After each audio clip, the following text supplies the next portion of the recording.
Well, these rebels may lack the modern equipment of the Libyan army, but improved training programs are reducing their number of casualties. A one-month training program is allowing the rebels to reinforce their front line and defend against Gaddafi's forces. Well, our correspondent Nathan King is there and he tells us more.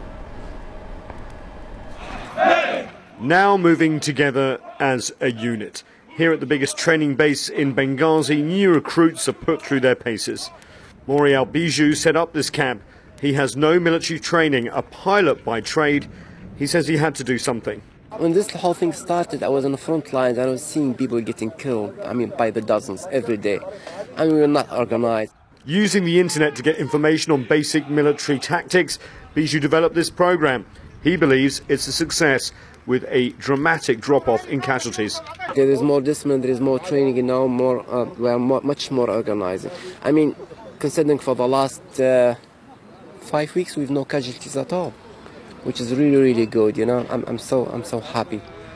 The lack of casualties also stems from reinforcing the front line and not rushing forward, but there are plenty of other problems. As you can see, the rebels are dealing with some pretty ancient equipment here. They may have the will and the drive, but they certainly don't have the weapons. Weapons are coming in, rumoured to come from Qatar and Egypt as well, but they are not the sort of weapons that the Gaddafi forces have amassed. It's a big question now whether they could really cope on their own. Without the NATO airstrikes, rebel-held Benghazi probably wouldn't exist. There is one thing that is not in short supply, and that is will. Abdul Basit was an engineer before joining up. Most of these men have never held a gun before.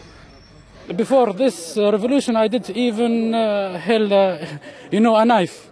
I was ordinary civilian, but I have to. I have to protect myself. I have to protect my family. That's my job. That's my job. Basic training now lasts a month, and volunteers aren't rushed to the front line. They are immersed in the unfamiliar military culture and patrol inside Benghazi before being sent into action. It is not a fighting force to match Gaddafi's army, but enough to defend what they have for now, as long as NATO rules the skies.